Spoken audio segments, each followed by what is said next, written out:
Bom, vamos lá. Sejam todos bem-vindos. Obrigado aí por estarem presentes mais esse webinar nosso da Zyxel. Hoje a gente vai falar Não trocou o slide, né? Trocou. Hoje a gente vai falar um pouco sobre o Wi-Fi 6.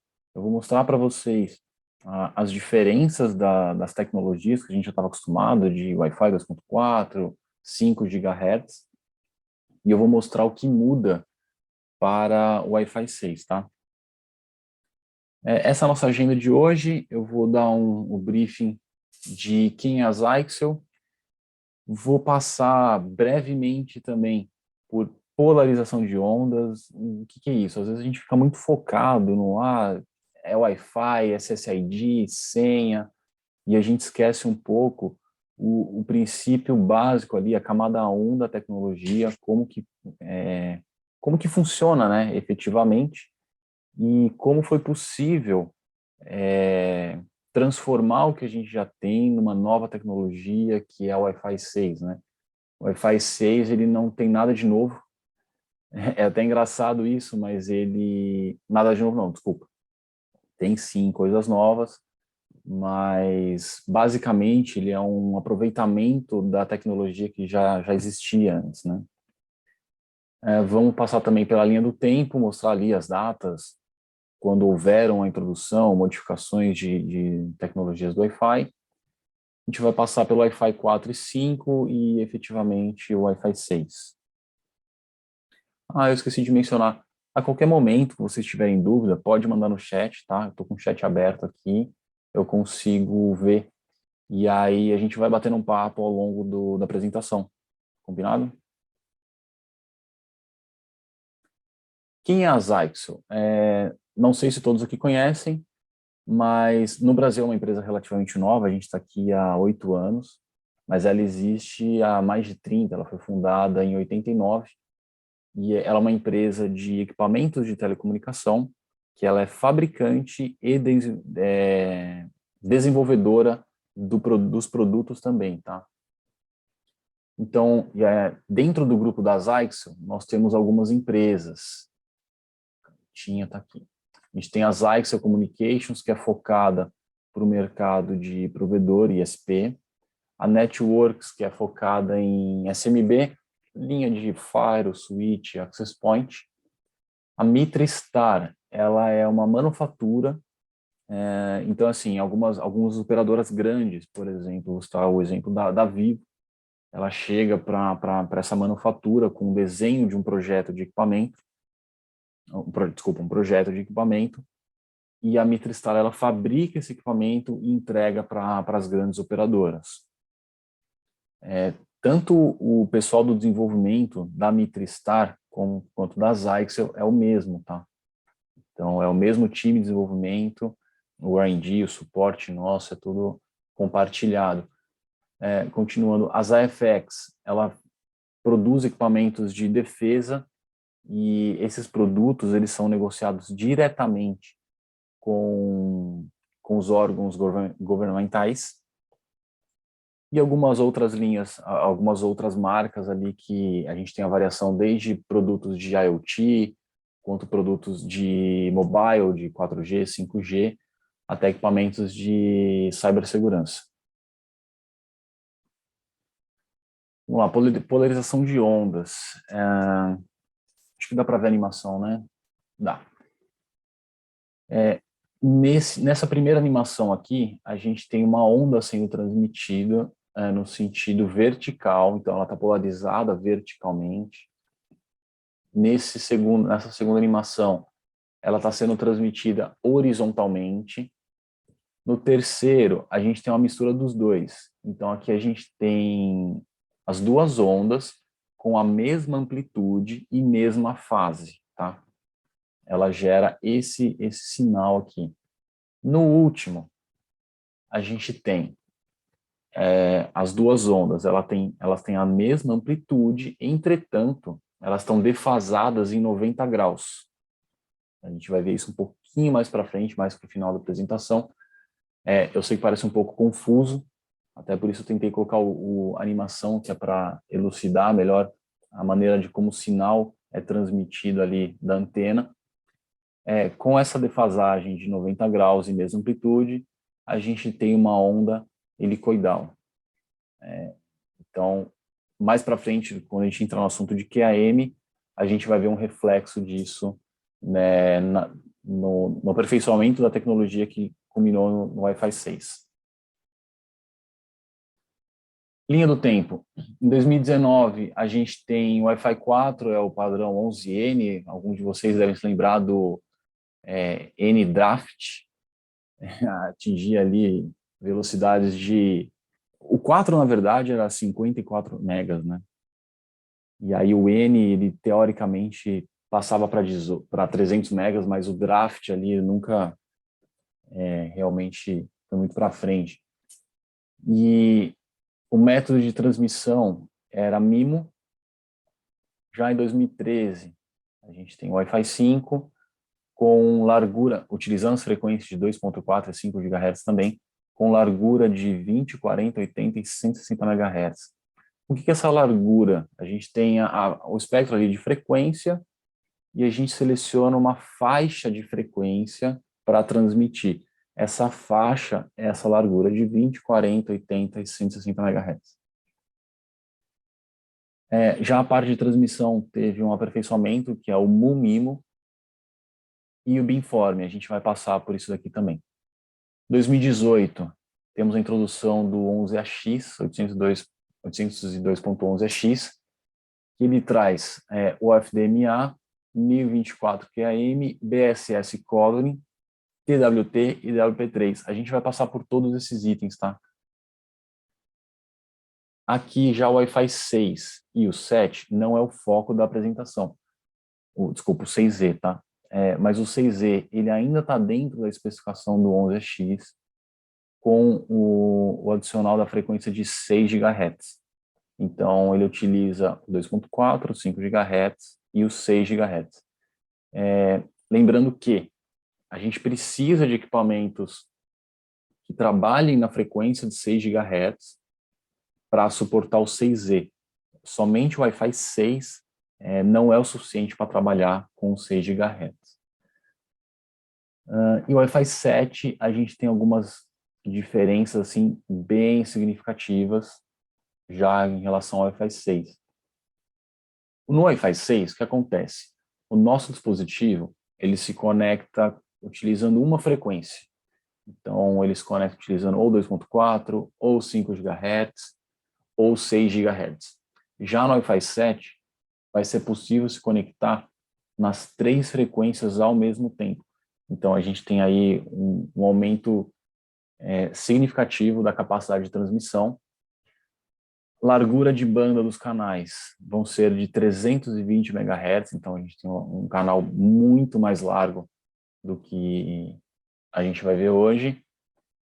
O QAM, ele já suporta o 4K QAM, o Wi-Fi 6 é 1024 apenas, e algumas outras funcionalidades. Mas, como eu disse, o 6E e o 7 não é o foco dessa apresentação. A gente vai fazer uma apresentação posteriormente abrangendo esses dois tópicos. No Wi-Fi 4 e 5, no 2.4, na frequência de 2.4, o que a gente observa até, de repente, no nosso dia a dia, né? A gente tem uma cobertura maior, substancialmente maior do que no 5 GHz, porque o 2.4 ele consegue penetrar com mais facilidade objetos sólidos. Então, parede, divisórias de vidro, portas, etc. Então, ele consegue alcançar uma área maior ali de cobertura. O 5 GHz, ele não tem essa capacidade do 2.4. Isso é uma limitação física, tá? É frequência. Não é da tecnologia do fabricante A ou do fabricante B. É parte física mesmo, camada 1.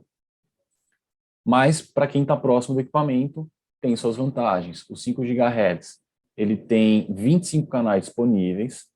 No 2.4 ali a gente tem 13 canais. E, no próximo slide a gente vai ver também a parte de canal overlapping, que aqui menciona, mais uns 5 GHz. Então, você tem mais canais disponíveis, suporta transmissões mais rápidas, e ele tem mais canais não sobrepostos. O que são os canais não sobrepostos? Esse aqui é a frequência de 2.4.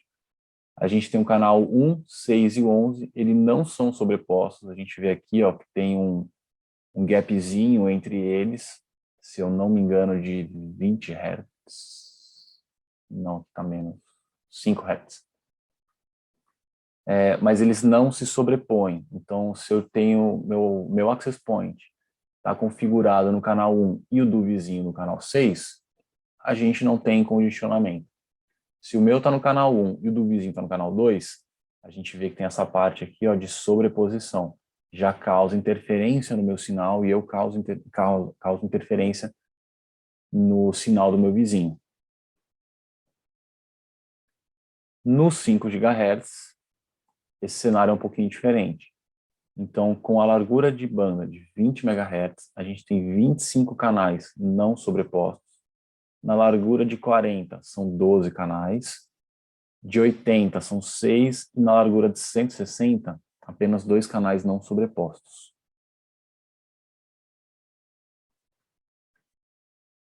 Parte de MIMO. Vamos falar um pouquinho de MIMO. Esse SI-SO, ele também é conhecido como FIFO, ou First In, First Out, onde o primeiro equipamento que chega no equipamento é o primeiro pacote, desculpa, a ser transmitido. Então, eles são enfileirados e transmitidos em sequência.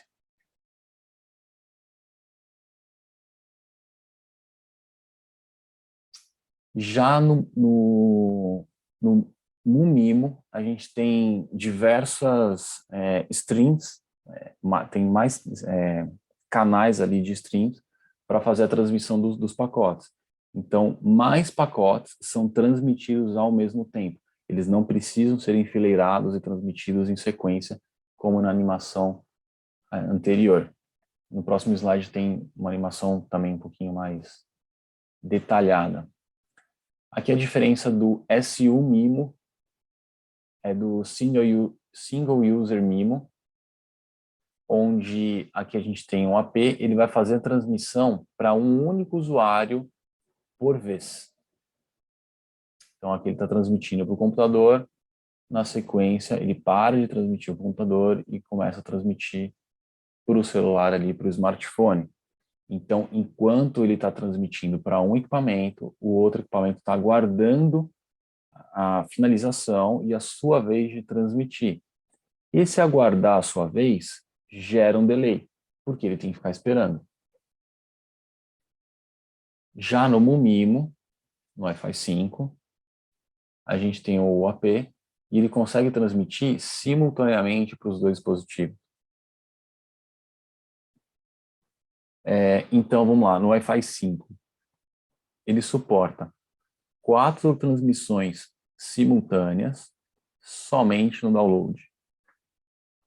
No Wi-Fi 6 a gente vê que isso aqui muda também, tá? Beamforming. Quais são as vantagens do beamforming? O sinal ele é direcionado para transmissão e recepção. E você tem uma redução do desperdício do sinal, obviamente. Aqui também já, camada 1, quando a gente tem uma antena radiante, a gente tem uma forma de onda que está sendo transmitida. Então, por exemplo, a gente tem lá as antenas que são omnidirecionais, elas transmitem num raio ali de 360 graus. Quando a gente coloca um segundo elemento radiante de sinal, a gente consegue moldar a forma de transmissão. Então, a onda não é onda, tá? É o sinal que é radiado. Ele muda de forma, ele passa a ser esse lobo aqui.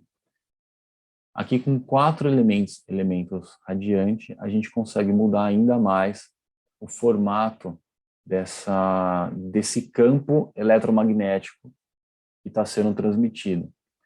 Como que isso é feito? com ajuste, com pequenos ajustes elétricos ali nas antenas, você consegue moldar essa forma de onda aqui, moldar, desculpa, esse campo eletromagnético. A radiação de radiofrequência é uma radiação eletromagnética. Então, você tem uma, uma onda elétrica, querendo ou não, é eletricidade passando ali, e essa eletricidade ela gera um campo magnético.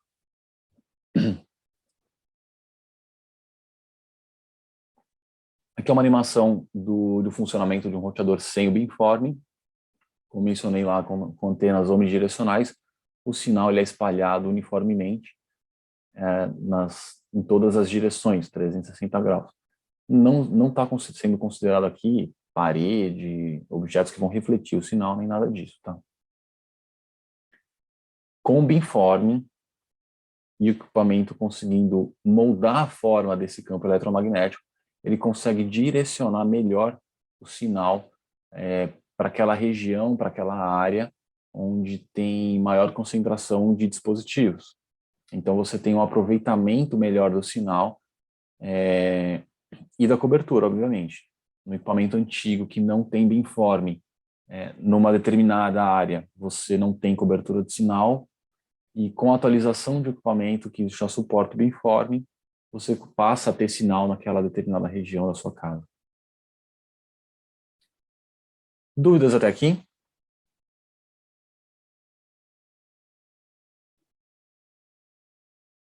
Vamos lá. Vamos entrar no Wi-Fi 6 propriamente dito. Por enquanto está bem técnico, tá? Mas vocês vão perceber que ao longo dos slides a gente vai conseguir fazer associações do nosso dia a dia de usabilidade e usufruto dessa nova tecnologia. Então vamos lá. Antigamente a gente tinha o OFDM, que é a multiplexação por divisão de frequência ortogonal.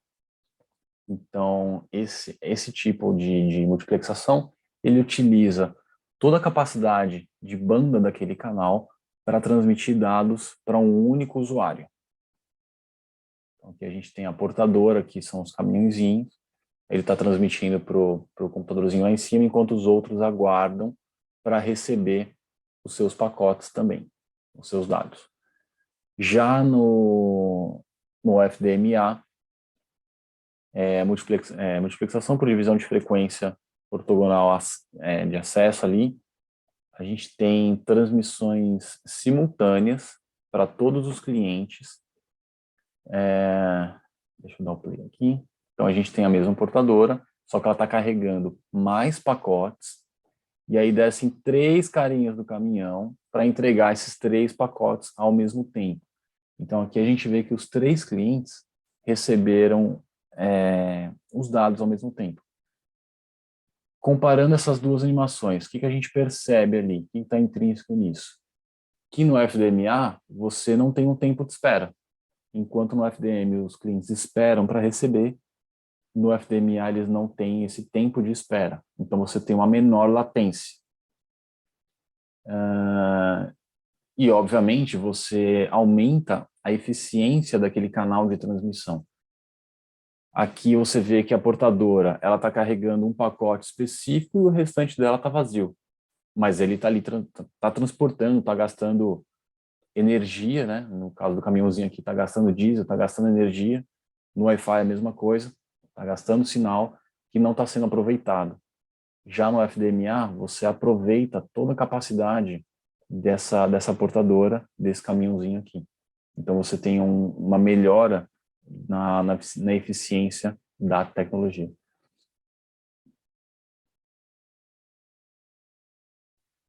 No Wi-Fi 6, o MU-MIMO e o FDMA, eles são complementares. Por quê?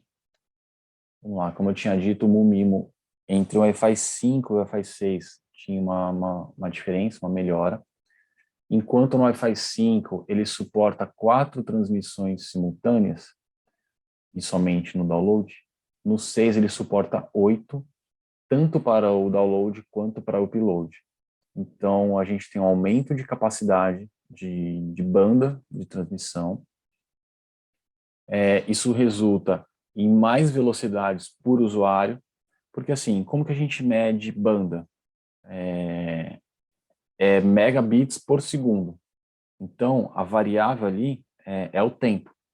Se eu tenho mais tempo, consequentemente, eu tenho menos... desculpa, quando eu tenho mais tempo de espera, eu tenho menos banda disponível para mim. Então, se eu consigo aproveitar, enquanto os meus usuários, os clientes, eles não precisam aguardar para receber os dados, eles, consequentemente, também eles têm maior banda disponível para eles. E o MIMO no Wi-Fi 6 aqui, ele é ideal para aplicações com que requerem alta capacidade de banda. Então, hoje em dia, a gente vê diversos dispositivos conectados nas nossas casas. Então, hoje a gente tem TV, tem micro-ondas, tem geladeira, pelo menos ali no mínimo, cada pessoa tem 2 dispositivos conectados, ou é um computador, ou é um celular, ou são 2 celulares, mais um computador, tem um tablet, tem um Kindle, é muito dispositivo conectado. Então, para quem tem família grande, o cenário ainda é um pouco pior. Imagina no Wi-Fi 5 que você tem lá 4 transmissões simultâneas. Aí você tem uma pessoa que está estudando, assistindo aula online, uma outra pessoa que está fazendo reunião ou apresentando um webinar. Aí tem uma pessoa na sala, está vendo TV, aí mais celular com Instagram, você vê que já passou ali do máximo de 4 transmissões simultâneas. Então algum dispositivo já está aguardando, já está esperando a transmissão. E isso gera delay. Então você vai ver uma interferência na qualidade da sua reunião, na qualidade da aula, né, na qualidade da televisão e assim por diante. No Wi-Fi 6, você tem 8 transmissões simultâneas. Então já é o dobro aí da capacidade em relação ao Wi-Fi 5. Então aqui a gente tem como se fossem 8 pistas ali de rodovia de transmissão simultânea.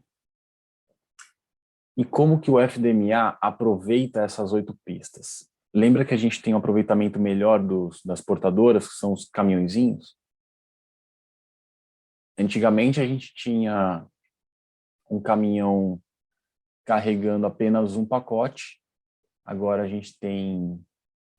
A gente pode até fazer uma analogia no nosso cenário assim, real, onde a gente vai de carro sozinho trabalhar e tem mais 4 lugares disponíveis no carro, ou você ir com um carro cheio de gente para ir trabalhar. É essa analogia aqui. E o FDMA ocupa essas 8 pistas, utilizando um caminhãozinho cheio de pallets, vamos dizer assim, que está dividido por cor, e ele ainda consegue subdividir essas portadoras em pacotes menores. Então, dentro desses pallets, eu tenho diversos pacotinhos menores contendo dados. Então, eu aproveito melhor o meu meio de transporte e também tenho um aproveitamento melhor ali da faixa de frequência ali das 8 pistas. Isso tudo aqui é o Wi-Fi 6 já, tá? Uma outra parte aqui, que é o QAM. O que é o QAM? Modulação de amplitude e quadratura.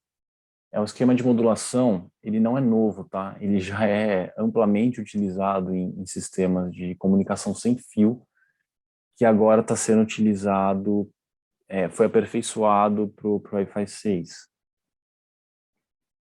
Voltando lá naquele primeiro slide lá de polarização de onda. Imagina que aqui a gente tem uma antena, tá? A antena ela sempre tem um positivo e um negativo. Em alguns casos, o negativo ele pode ser o plano terra.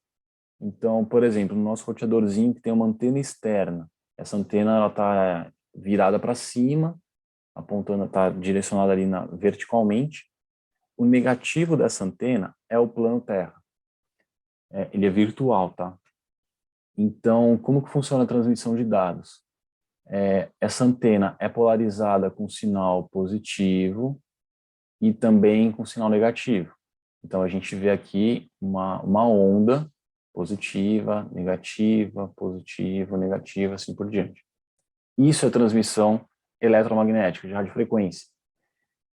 E a parte de fase, aqui a gente vê que uma onda ela começa a transmissão saindo do zero, e tem uma outra fase que ela começa saindo daqui de cima. Então você vê que essas ondas elas estão defasadas.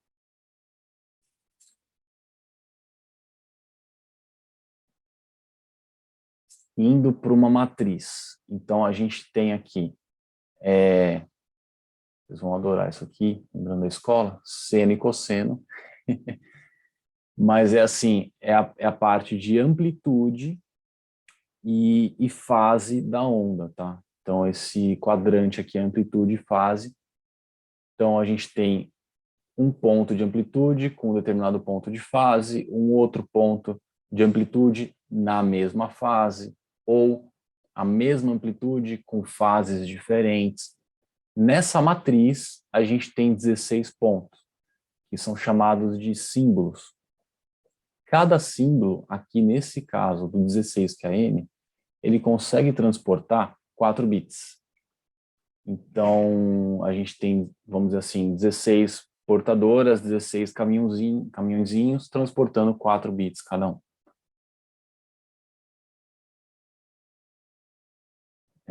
E como que funciona essa variação de amplitude de onda e fase da onda? O resultante disso são formas diferentes de onda. Então, aqui a gente tem uma onda aqui que é mais compridinha, uma onda que é mais alta, ela tem uma amplitude maior, essa tem uma amplitude menor, e assim por diante a gente consegue modular a forma de onda dependendo do dado que a gente quer transmitir. Computador são zeros e uns, então mudando a forma de onda a gente consegue transmitir uma porção de zeros e uns.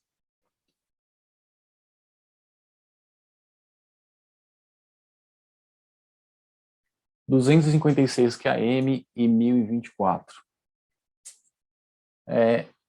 Segue o mesmo princípio, o 256 são 256 símbolos. Aqui ele já consegue transportar 8 bits por símbolo, então a gente vê que é o dobro da capacidade ali de 16.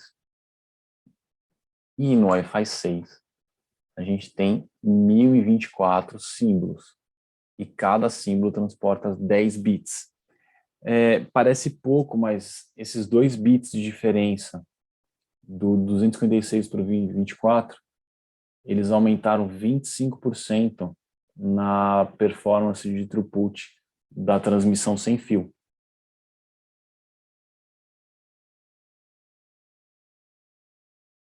CSMA, CA e DSS Calling é um nome muito comprido, mas eu vou explicar para vocês como funciona. Lembra que eu mencionei que no 2.4, no Wi-Fi 4, Wi-Fi 5, enquanto um cliente fala, os outros precisam aguardar? Então, por exemplo, se eu tenho 4 clientes transmitindo, que é a capacidade ali do MIMO, o quinto, o sexto, o sétimo estão aguardando a transmissão. Imagina que eu tenho um roteador em casa, um access point, o meu vizinho também tem um, e você vê que aqui na animação, o nosso sinal, ele se sobrepõe. Então eu consigo enxergar o SSID do meu vizinho enxerga o meu SSID. Como a gente está disputando o mesmo meio de comunicação, que é o ar, enquanto eu estou transmitindo, no caso aqui o usuário B está transmitindo, o usuário A está aguardando a liberação daquele meio de transmissão para passar a transmitir. Então assim, mas são roteadores diferentes. São roteadores diferentes, mas o meio é o mesmo, que é o ar. Já no Wi-Fi 6, a gente tem uma melhoria nesse sentido, que é a divisão por cor. A gente fala cor, mas é um bitzinho ali que vai marcado no pacote do Wi-Fi 6. Então a gente tem virtualmente 63 cores de transmissão. O usuário A está transmitindo em azul e o usuário B está transmitindo em amarelo. Essa negociação de cor ela é feita entre os equipamentos. Então, o equipamento A e o roteador estabelecem assim, nós vamos nos comunicar utilizando a cor azul. O usuário B fala com o roteador, assim, nós vamos nos comunicar utilizando a cor amarela. Então, apesar do sinal estar sendo sobreposto aqui, como são cores diferentes, não tem interferência, tem uma redução na interferência. Tá claro até aqui?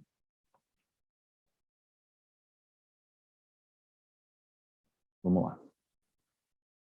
Uma outra funcionalidade do Wi-Fi 6, que é o Target Wake Time. Voltando, lembra que antigamente os equipamentos no Wi-Fi 5, 4 e 5, enquanto um transmite, os outros aguardam. No Wi-Fi 6 é um pouquinho diferente. Enquanto um transmite, os outros dormem. O que isso significa? Significa que o equipamento não está consumindo energia para o Wi-Fi. Então, hoje eu tenho um celular, está aqui do meu lado, ele está conectado no roteador, e eu não estou usando o celular, não estou transmitindo, não estou baixando o conteúdo da internet. Só que o Wi-Fi está ligado e está consumindo bateria. Se você pegar de noite, assim, eu quero dormir, não quero que ninguém me incomode, eu vou desligar o Wi-Fi e desligar as redes móveis. Você vai ver que o seu celular acorda, quando você acordar, o seu celular vai ter baixado coisa de 1, 2% de bateria durante a noite. Só que se você tivesse deixado ligado, teria consumido muito mais energia. Porque mesmo você não usando, ele está ligado, está transmitindo, está consumindo, está escutando as redes que estão em volta dele. No 6, o dispositivo dorme. Então, se ele não está transmitindo, ele dorme e economiza energia. Isso é excelente nos dias de hoje, tanto para dispositivos quanto smartphone, notebooks, e principalmente para dispositivos de IoT, que são equipamentos, são dispositivos de baixa potência. Então, é perfeito para esse cenário de IoT por conta disso. Então, aqui a gente tem uma animação. Enquanto um está transmitindo, o outro dorme, e assim sucessivamente.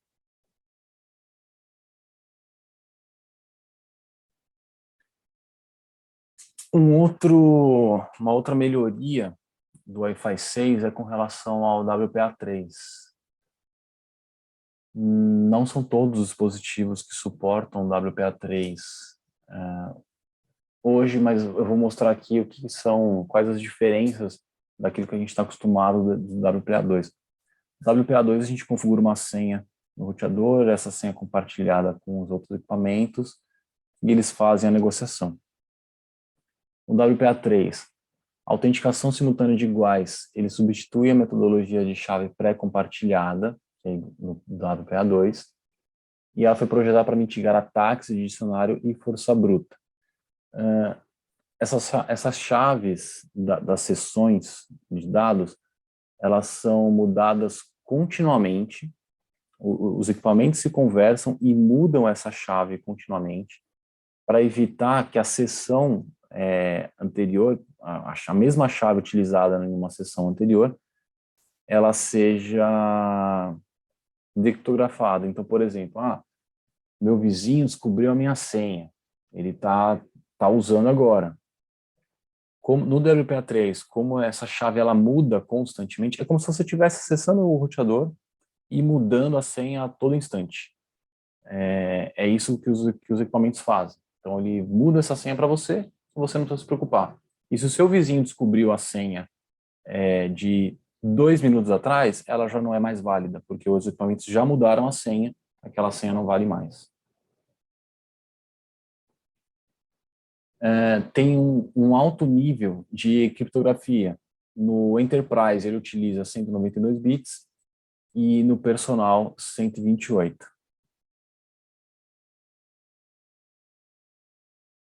Tem o PMF, que é Protected Management Frames.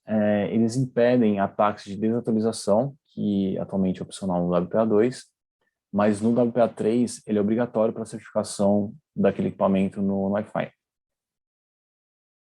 E uma melhoria em sinais abertos. Você tem uma rede aberta, só que mesmo ela sendo aberta e não tendo uma senha, ela tem uma criptografia. O sinal é criptografado. Então, você tem um attacker que está escutando ali as comunicações, ele vai enxergar um sinal criptografado, por mais que a rede seja aberta. A gente está chegando no final da apresentação. Vocês têm alguma dúvida? Eu vou abrir aqui o campo para dúvidas. A gente pode bater um papo.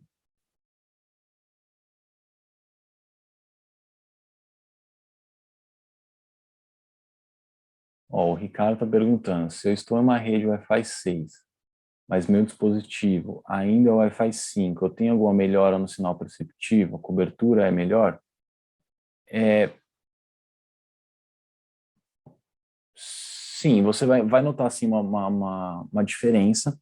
Claro que não é tão significativa quanto se o seu dispositivo fosse Wi-Fi 6, mas por quê? Porque o Access Point ele consegue fazer a transmissão de até oito dispositivos ao mesmo tempo, 8 streams, enquanto um roteador Wi-Fi 5 são apenas 4.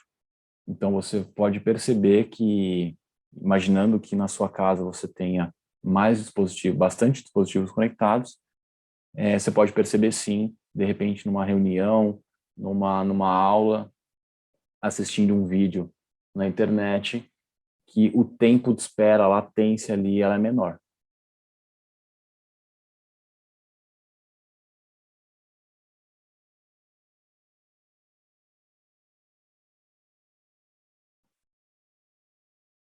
Eu vou passar para o próximo slide, ainda deixando aberto para dúvidas, tá?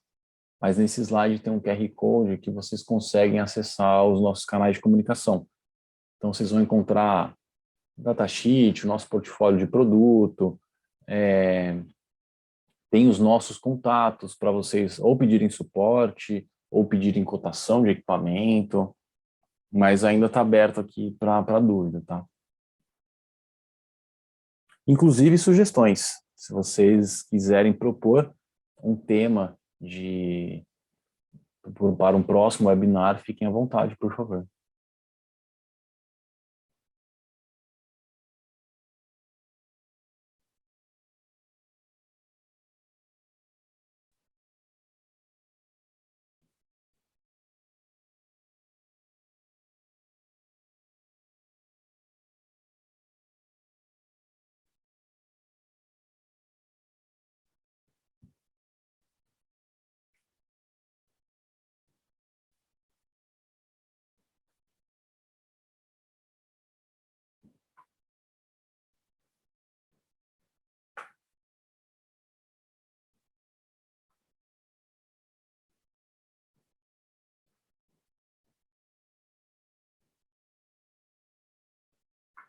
Bom, é isso, gente. Não temos mais dúvidas nem sugestões. Eu agradeço bastante a presença de vocês e vejo vocês no próximo webinar. Fiquem atentos às nossas redes sociais, Instagram, Facebook, LinkedIn, que a gente está sempre postando conteúdo lá, tá?